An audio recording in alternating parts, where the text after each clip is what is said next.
Nagbabalik ako dito sa ating programa. Magkakasama at hindi lang ako nag-iisa. 20% ang programang Puno ng Puso para sa mga seniors. Sabayan nyo kami. Andito ang mag-asawang Hubert and Emma Tuson. Sarap ha? Let us praise the Lord and give Him thanks. Kailangan namin sumigaw talaga ng pasasalamat sa Diyos kasi this time, the love of His life, kasamang-kasama na. Ang mga marites kasi gustong malaman kung ano nangyari sa love life ni Sir Hubert Tuson. Ayan. So ngayon, kasama niya, ikaw na Sir magpakilala sa iyong one and only. Gusto ko pakilala, my one and only, si Emma Tuson. Kita nyo naman na, hindi pa senior kasi si Emma. Talagang malayo-layo pa yan. Pero gusto ko sabihin, ako mag-a-announce. Magkasunod sila ng birthday. Oh, di ba? Tama. Medyo kakaiba talaga yan. Siyempre magkaibang taon. Pero yung araw ng birthday, paano? Kanino sineselebrate? Yung isa, June 15. Tama ba? Yung isa, June 16. O, alin dyan? Araw-araw meron kayo selebrasyon? Hindi, sa kanya lang po. 2 in 1 na doon. So, nagle-let go na. Siya masusunod. Naku, sir, dati ikaw ang nagpapasunod. Pagdating pala sa bahay, meron ka palang commander-in-chief. Meron. Oy, maganda ho, lolos and lolas, abangan natin. Sino ba ang tatanungin ko? Emma, paano ka ba napasagot? Paano mo ba sinagot si Hubert? Mahabang story pero paikliin lang natin. Ako kasi nag-serve sa simbahan and tapos meron kaming maliit na tindahan sa harap ng bahay. Dahil malayo sila sa pag nagwi-weekend pa sila, hindi siya makauwi sa probinsya dahil weekend lang eh. So, doon sila pumupunta sa baryo. Hindi ko alam kung ano bang ginagawa nyo sa baryo. Pupunta sila. And may tindahan nga kami doon. Kaya ako nadadat na yan sa tindahan namin na maliit. Doon kami nagkakilalang dalawa. And then pag weekdays naman, papasok ako ng opisina. Sila naman nagpo-formation sa harapan ng dumadaan din ako doon papuntang trabaho. Doon kami nagkakilalang dalawa. Wow. Yun ang start ng pagkakakilala namin. So nagsusulyapan na pala sila kasi parang iisang mundo lang ang kanilang ginagalawan. Pasilip-silip. Ano ba yan, sir? Paano ba agad siya nasilip mo ba agad siya? Nasilip Nabighani ka ba agad sa kanya? Nakita ko kagad yung kanyang kagandaan.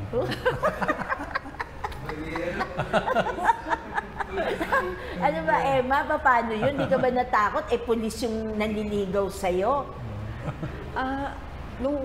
Kasi laki ako sa kampo talaga ako nakatira. Kung saan, kasi ang father ko is din siya, PC noon, Philippine Constabulary noon. So, doon talaga ako it so happen na yung academy noon, PNPA, hindi pa naman siya situated sa Cavite, kundi sa Campus Limpa.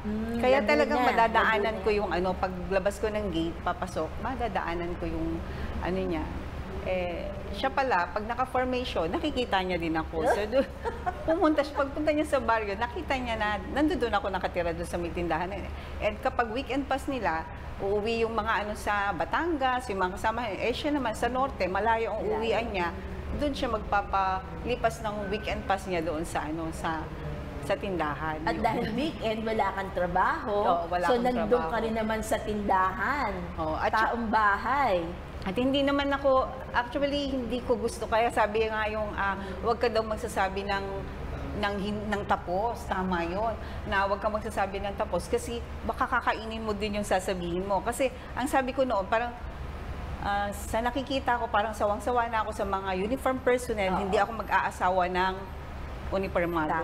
Tama. Pero, ganun din. Ang kinalabasan ko, uniform personnel pa rin. Naku, talaga naman. So, nung nabighani ka na ni Emma, talagang tinuluyan mo na agad siya. Pinursu mo na talaga ang panliligaw mo sa kanya. Totoo po yun. Ano bang naging style mo ng pagligaw sa kanya? Ganun lang po, pumupunta doon sa tindahan.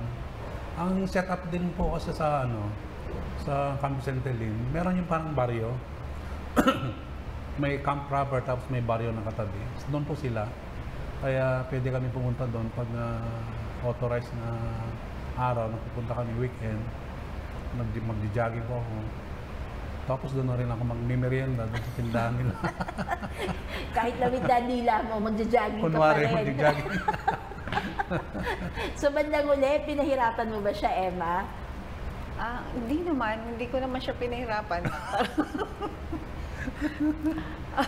Kasi natutuwa ako sa kanya. May isang bagay kasi ako na na gusto, na ko to doon sa teacher namin nung college na kapag pipili ka daw ng partner, dapat daw titingnan mo kung siya ay yung God-fearing, yung parati siyang nakikita mong nasa simbahan, ganyan, may time siya para sa yung spiritual well-being niya.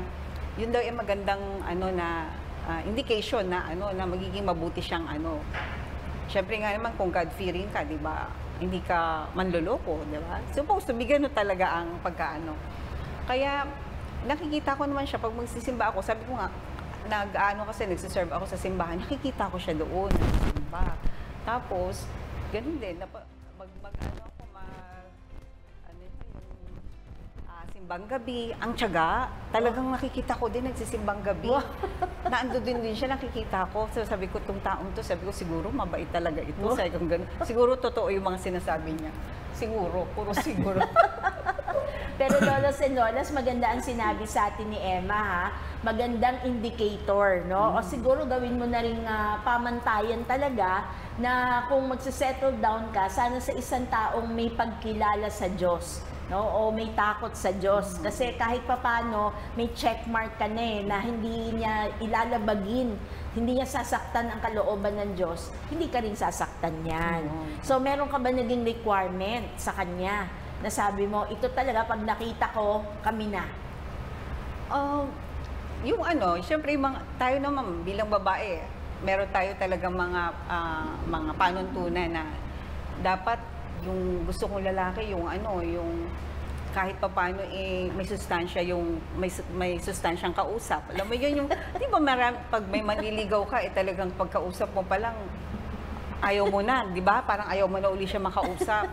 Yung bang ganung isa yon. Tapos yung simple lang, yung humble, yun nga, hindi siya kagaya ng iba na palikero, yan. Yung mga ganung bagay ang mga ko. Nung mga time na nanliligaw siya, tinitingnan ko naman na parang pasok naman dun sa mga sa mga requirements ko. Siyempre, may konti din na na itsura, siyempre. Talagang humble naman.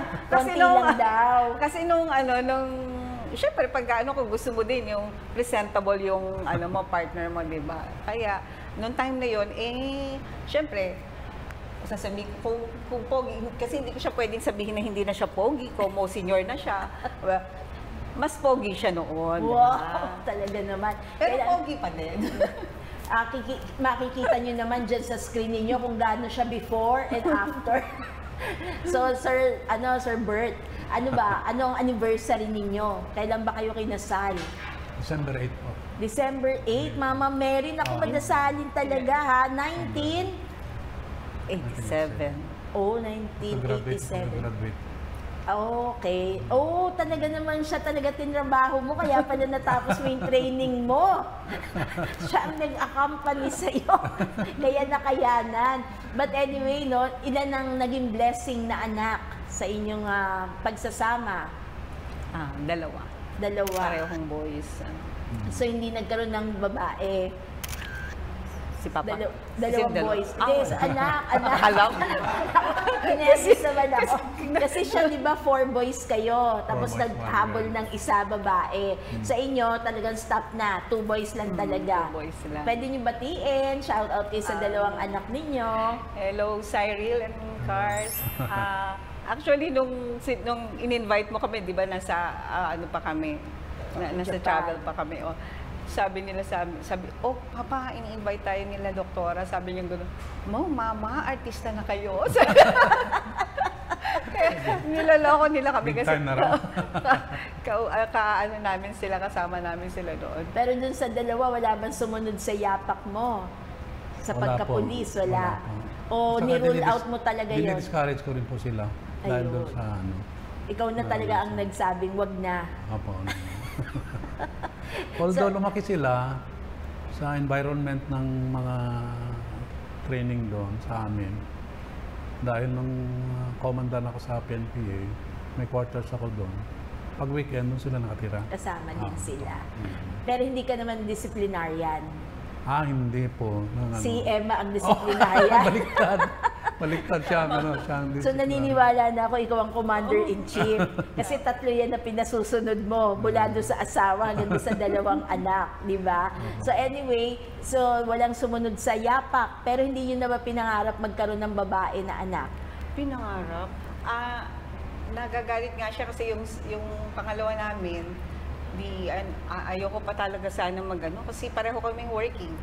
Tapos sabi niya nung nalaman ko na after ng ultrasound na lalaki na naman, hindi pa ako nakakababa dun sa kama ng ano ba yan? Lalaki na naman? Ganyan. As in, ganyan talaga. Doktora, ang sabi ko.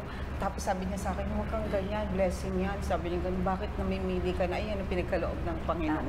Tama. Kaya din nga ako na bakit nga ba ako namimili? Siyempre, may gusto tayo, pero si Lord naman talaga ang nagbibigay ng ano. Tama. Pero after naman nung makita ko yung anak ko nung ipinanganak ko, tuwan-tuwa ako kasi gano'n naman ang nanay talaga, ano man ang maging ng anak mo talaga. Kaya yung pinangarap ko talaga magkaroon ng anak na babae. Pero only God knows no? Kung bakit gano'n. Siya ang may plano nila. Tama. So anyway, totoo ba yung kanyang nakita sa'yo na ikaw ay God-fearing? Talaga bang talagang faithful and dedicated Catholic ka ba mula umpisa? Pinanganak po kami pala, yung pamilya namin. Pinanganak po kaming Protestant. Methodist po kami. At hanggang 24 years old, ako naging Protestant. Kasi 24 kami nang gano'n. Oh! Ibig sabihin, yung pagmamahal mo pala ang naging daan para maging Katoliko? Ganun ba yun? Ang sabi kasi niya noon sa akin, nung bago po kami kasal, kasi ang sabi ng pare, yun nga, dapat maging Tapos tinanong niya ako kung okay lang sa akin. Sabi ko, wala namang problema sa akin yan. It will never be an issue sa ating marriage. So, willing ako, sabi ko. So, yun nga, inano ako ng pare. Tapos, hanggang ngayon po, Katoliko na po. Ayan. So, ang ganda naman. Kailangan natin magpasalamat sa Diyos. Let us praise the Lord. And give Him thanks. Kasi napakaganda nung kwento ninyo, no? Dahil yung pagmamahal, dahil dun sa pagmamahal na yon, na secure, hindi lang ang relationship, but also our faith in the Lord.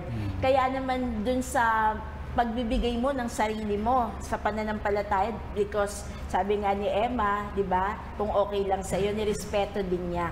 Pero dumaan din ba kayo sa mga challenges? Parang dati, alam ko si Emma dumaan sa health problem, di ba? So, nung pinagdadaanan niya ba yun, anong nararamdaman mo nun? Hindi lang po siyang may pinagdaan ng health problem. Pati din po ako. Dalawa siya rin ba? Sabay ba kayo? Hindi. Mag-iibang kaso ka. Nauna ako, ma'am. Nauna ako. Pwede ba natin sabihin kung ano yung naging health challenge ninyo? CA po siya. CA case. CA of Cervix. cervix. Ako naman, muntik naging sa adrenal po ako. Adrenal adenoma. Gano'n. Dahil doon sa sakit na yon, apektado yung ko sa potassium. So there was one time na for 4 months hindi ako makagalaw. Bedridden po ako. Kasi hindi po na-detect yung aking hindi na-diagnose yung aking karamdaman. Talaga, yun pala. So walang lakas, walang power, Walang lakas di ba? po. Pero akala ko noon katapusan na. So Kasi nauna po siya. So nakapag-alaga ka pa sa kanya. Buntis ako dun sa aking youngest. Wow. Dun sa nung nung nagkasakit ng gano'n. Kaya, mahirap dahil may pagsusuklay ng buhok, hindi niya kaya. Oo. Mahirap. Nakahiga lang siya. So, kabuntisan mo pa yun, Oo. kasagsagan talaga. Malaki na yung tiyan ko nun. So, ang tindi ng challenge na yon. Pero hindi kayo sumuko, at nagpatuloy. So, hanggang gaano katagal po yan, yung pinagdaanan yung yan? Siguro na-opera po ako after a year. Nung na-opera po ako, gradually, na-regain ko naman yung aking... Pero mahabang kalbaryo yun, no? Mahabang kalbaryo. Tapos yung time na nanganak siya, ano ka rin, alagain din siya nung period na yon. Opo. Tapos pero nakaraos kayo, salamat sa Diyos, no? Safe and sound. Second sound. At si Emma naman, akala natin tapos na. Yung pala, may nakaabang din naman na problema kay Emma. So yung time na nangyayari yun sa kanya, natakot ka ba na mabiyudo ka agad? Nandun pa yun rin yung talaga yung feeling na natatakot ka talaga. Dahil malalit pa yung mga anak eh. Wala kang kasama na magpalaki po sa kanila. So Emma, pwede ba malaman paano mo na-detect yun? Kasi kami lagi nag-jogging kami. Hindi naman meron kaming time para sa namin sa exercise. So one time nagja-jogging kami. Parang parang may lumalabas na mga yun. Tapos pinakonsult ko na yun sa doktor kasi abnormal na yung secretion ng hindi naman dahil lang na napagod ka sa pagja-jogging kasi lagi naman routine naman na namin yun. Kaya nung check up ko, ayun, na nung doktora na Further test, kailangan. Meron na siguro siyang hinala, pero second opinion niya, pinadala niya pa rin sa ibang doktor din. Doon nila na-confirm na ganun. 4 years old naman yung bunso ko na nung ako naman ang may problema sa... So sa awa ng Diyos, nalagpasan din yon. Ilang taon na yung bunso mo ngayon? 27. Wow! Let us praise the Lord! So hindi lang talagang survivor, talagang goodbye na. Goodbye na talaga. Meron ba kayong message sa lolos and lolas natin na dumadaan din ngayon sa health crisis ng buhay nila? Ako siguro masasabi ko, lahat naman ng tao ay may pinagdadaanan. Hindi lang natin nakikita kasi hindi naman natin sila nakakausap lahat. Pero ang magandang doon, ang iisipin natin na ang Panginoon lagi lang nandiyan dyan. Hindi siya nagpapabaya. At binibigyan niya naman tayo ng lakas kagaya namin. Bata pa kami nung mga time na yon, pero hindi namin alam na malalampasan namin yung mga bagay na yon financially. May mga anak kami emotionally, may mga anak kaming aalagaan. But then, siya din ang nagsusustain sa atin na malampasan ang lahat ng mga bagay na yun. And malalaman mo na lang, nalampasan mo na siya. Pag tinanaw mo, paano ko ba nalampasan yun? So, siguro, i-spend natin yung araw natin, parang one step at a time. Huwag nating apurahin na pag may pinagdadaanan tayo, instant na mawawala ka agad siya. Hindi. Kinakailangan din na humingi tayo ng patience at saka perseverance kasi dadaan at dadaan. Sabi nga, wala naman daw bagyo na nananatili. Lahat siya ay lumilipas din. Amen. Si Hubert naman, ano ang mensahe mo sa lolos and lolas natin? Siyempre, may kasamang prayer. Diba? Pagpadasal mo palagi na yung nararanasan mong ailment o kung ano man nararanasan mo na yan, ay bibigyan ka ng Panginoon ng lakas upang ma-overcome yung whatever ailment na na-experience mo. So alam niyo yung karamdaman, part of life talaga yan, Pero sabi nga, daanan lang. Hindi tayo may stock up doon at may awa naman ng Diyos. At nakita ho natin na subaybayan natin pati yung buhay ni Hubert, mula nung siya'y bata. Sabi mo kayo ay 4 na lalaki at isa yung bunso ninyo ay babae. Okay. So meron din bang sumunod sa yapak mo sa pagiging pulis? Kung sa mga anak wala, kayo yung magkakapatid? Yung kapatid ko po, yung second to the youngest, Siya ang naging graduate din ng Philippine National Police Academy. Wow. Batang-bata siya noon. Kasi kasama ako sa nung nasa academy ako, may sahod na po kami noon eh. Tapos nasa college din siya. Kasama, sabi ng mother ko, bahala ka muna din sa kapatid mo, magparal. So nag-aambag din ako doon sa pag-aaral niya. Ayun, sabi ko, why not na maging kadete ka rin? Parang libre ng pag-aaral mo. Trinay po niya, yun naging pinalad naman siya, nakapasa. Hanggang nakagraduate siya ng plus 90 po. Ngayon, 2-star siya. Wow! Galing ha! Let us Two-star praise siya. the Lord! And give Him thanks. Alam mo ninyo, Two-star sa siya. PNP o sa military in general, yung mga insignia na yan, talagang pinaghihirapan. Tama ho Opo, ba? opo. Ang bawat star na nandyan, talagang dugo at pawis talaga. Kaya proud na proud ang kuya na ang kanyang second to the youngest, 2-star general na talaga. Pareho sila ng ng initials, no? Pareho kayo HB po. HBT. Pero yung kanyang kapatid ay Harold, siya ay Hubert. Hubert. Kaya minsan napapagkamalian kasi imagine pareho silang nasa kapulisan. Si Emma naman, kumusta naman? Ngayon na retired na siya. So enjoy mo na yung presence niya. Wala ka ng kaagaw. POW na po ako. Anong ibig sabihin nun? Prisoner of wife. Prisoner of wife, ako naman talaga. Kung ganyan naman kaganda yung magpe-preso sa'yo, papayag ka talaga. So ngayon, araw-araw siya na talaga ngayon ang kasama mo. Nakakatuwa din kasi nga, sanay siya sa mga gawaing bahay, di ba? So meron na akong katulong na kung noon hindi niya nararanasan yun, ngayon, meron na kaming division of work sa loob ng bahay. At saka yun, pag may pupuntahan ako, kasama ko na siya. Unlike noon, hindi namin siya makasama. So ang pinakamagandang biyaya ng Diyos sa inyong mag-asawa ay yung magkasama kayong nag-pilgrimage. Di ba? Yan ay isang gift. Anyayahan niyo yung lolos and lolas natin na habang andyan, magsama malakas. sila sabay, di ba? Sabay. Sige, Bert, yayain mo sila. So, sa lahat po ng mga lolos, lolas yan, habang malakas kayo at habang magkasama kayo, take the advantage na sumali sa pilgrimage. Kasi napaka-fulfilling po yung mga Karanasan. pilgrimages na ina-attenan nyo. So Emma, meron ka bang in particular? So last question ko to sa inyo. In particular, meron ka ba yung talagang na-touch ka dun sa recent pilgrimage yung mag-asawa?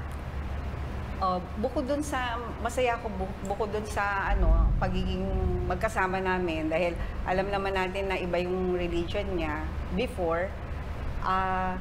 Ngayon, mas lalo niya nakilala ang faith natin dahil kay Mama Mary, nakita niya yung mga iba-ibang side. Isa pang naranasan ko doon, yung talagang pinapadama ng Panginoon na ang presence niya. Hinihipo niya tayo sa iba't ibang pamamaraan. Kagaya nung naranasan ko yung, nakwento ko nga yung kay Blessed Chiara Luce Bedano na talagang pagkakita ko sa niya, sa picture niya during yung way natin doon sa simbahan sa ilalim ng is napaluha talaga ako, kinilabutan ako, tapos hindi lang luha, kung hindi parang iyak na talaga, na hindi ko makontrol. Gustong kontrolin ng mind ko na wag kang umiyak, wala ka namang iniiyakan. Pero hindi ko mapigilan. Ganun pala ang tapos inignore ko pa din siya. Nilampasan ko yung picture niya, tumigil ako. Tapos sinubukan kong balikan. Pagtingin ko dun sa dun sa mukha niya, ganun pa rin ang naramdaman ko. So, gusto kong sabihin na ang miracles ng Panginoon ay nangyayari, nagaganap sa mga pang-araw-araw na buhay natin, at lalo tigit kapag tayo ay dumadalo sa mga pilgrimages, hinihipog niya tayo sa iba't ibang pamamaraan. Amen. Si Hubert naman. Akala ko nung una, kasi first time ko atin ng pilgrimage. At sabi ko, sige, atin ako. siguro maraming leisure dyan. Maraming learning. Sabi ko sa Pero nung nag-mass tayo bago tayo alis, sabi ni Bishop, more of a sacrifice. Sabi ni konti lang yung leisure, konti lang yung learning. Or maraming learning din, pero more of sacrifice. At nung umalis na nga, papunta ng Lisbon, nakita ko yung sacrifice talaga. Pero ang sabi ko naman, pagkatapos lang at ng sacrifice, very fulfilling yung pakiramdam mo. At nagkaroon ka ng inner joy, inner happiness na lasting. Hindi tulad ng yung ordinary traveler ka lang. Kasi parang lang, panandalian lang yung nakita mo, nagkaroon ka ng leisure, nagkaroon ka ng learning. Pero yung inner joy, inner happiness, hindi mo nararamdaman. Yun ang hindi kayang bayaran. Oo, hindi Talagang kayang priceless. kagalakan, priceless. Yes. At hindi rin kayang i-capture ng picture, di ba? And it is something that you bring with you. So mga lolos and lolas, maraming salamat at kami sinamahan nyo na naman at talagang kulang lagi ang oras natin. Maybe some other time maaanyayahan uli natin sila para magkwento pa ng kanilang mga karanasan. So ito ho sana ay nakatulong sa atin in order to secure our safety and sanctity. Until next Monday, we'll see you again. Hindi pa magbababay dahil magdadasal pa sila. The Father, the Son, the Holy Spirit. Amen. Jesus, Son of God and Son of Mary, bless our family. Graciously inspire in us the unity, peace, and mutual love that you found in your own family in the little town of Nazareth. Mary, Mother of Jesus and our Mother, nourish our family with your faith and your love. Keep us close to your Son, Jesus, in all our sorrows and joys. Joseph, foster father to Jesus, guardian and spouse of Mary, keep our family safe from harm. Help us in all the times of discouragement or anxiety. Amen. Amen. Father, Son, Holy Spirit. Amen. Let us praise the Lord and give Him thanks. So maraming salamat, Bert and Emma. We'll see you again next time, next Monday. Bye! Bye!